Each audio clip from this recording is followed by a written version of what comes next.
another question for you. And I this is a serious question. I really want an answer to this. Like, don't laugh, don't deflect. I really want to know the answer to this question. Okay. Have you ever faked an orgasm? I said don't laugh.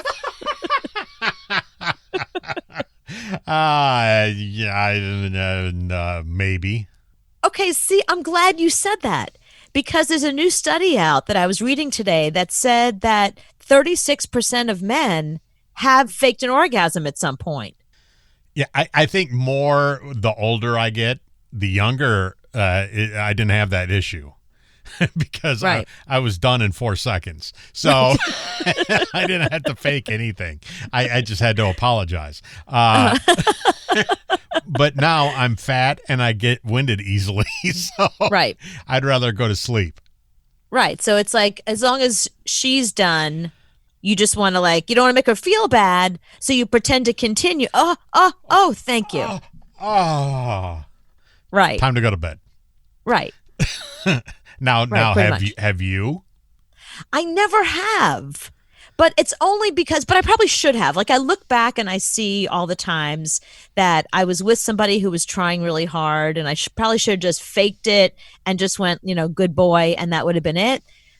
I err on the side of being too honest, but now I realize I've probably hurt a lot of men's feelings. Like, I have done the shoulder tap, tap. Listen, it's not going to happen. Excuse me, stop that. It's not going to happen.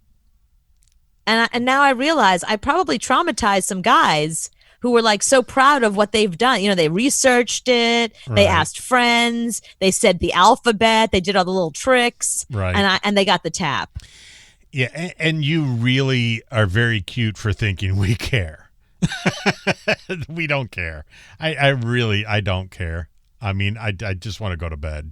Well, you don't care, but I have been with guys that definitely care. Like, it's, you can see that's why I realize now that I probably should have faked it for a couple of the boyfriends I've had in the past, because they take that stuff very seriously, or they think they're so good, that if you don't enjoy yourself, if you don't have an orgasm, they take it personally. It's never like, you know what, maybe I'm tired, maybe I'm having a bad day, maybe I'm not in that place, but I've never felt the need to fake it. Instead, I'm brutally honest and I say, buddy, it's not going to happen.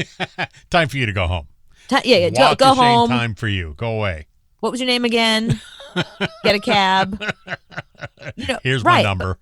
Yeah, but I was surprised. 48% of women in the study said that they absolutely have faked it. And for the reasons I'm saying, that either it just went on too long and they just wanted it to end, because they want to go to bed, or they had a long day the next day and they just, they were just done with the sex part of it.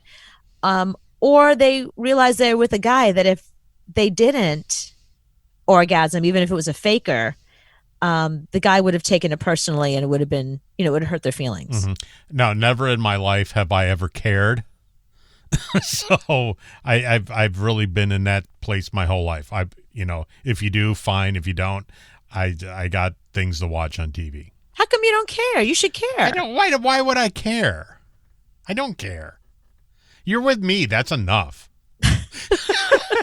You should be happy about that. I care less now that I'm in a long-term relationship. Like, if there's times that my boyfriend's like, listen, I'm just not feeling it, I'm like, all right, that's cool. I mean, next time, because there'll always be a next time. But I think early on, when you're first dating somebody and everything you do is like being read in every way, like she'll go tell her friends, or everything matters, or why'd you say that, or why didn't you do this? I think early on in a relationship, that stuff does matter. If I'm running a race with you and you're not keeping up with me, I'm still going to run the race. I'm going to finish the race, and I might wait for you to catch up later. Right. But by the time you get to the finish line, I'm already in the shower and I'm getting dressed and I'm leaving the race. Right. Except for the fact that some people run slower than others and some people run faster than others. But that's not my problem. I run my speed that I'm always going to run. And when I was younger, I sprinted the whole time. I mean, I was trying to do a 3-minute mile. So, and if you do a 10-minute mile, I'm sorry, you got to finish the race by yourself. By yourself. So that's how I look at it. Sorry. I mean, there has never been one man that has suffered from premature ejaculation. Men don't suffer from that. Don't suffer.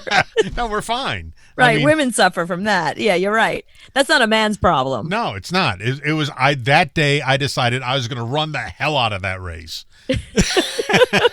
And every now and then they have those little obstacles in a way that you got to jump over. I'll jump over it, but you got to keep up with me. Now I only make it halfway around the track, and then I just give up. I go sit in the infield. And I'll watch you run the track if you want to. You can run the race with me if you want, but if not, then it's like handing the what do you call that thing? Baton. Yeah, I'll hand you the baton, and you can keep going. You can keep going with the baton, which is actually, you know what? I'd rather have the baton. Exactly. So, and if you don't finish the race by yourself with the baton, then I can't help you. Right, exactly. Then you don't know how to work a baton. There's nothing that I can do that's going to make you run the race faster.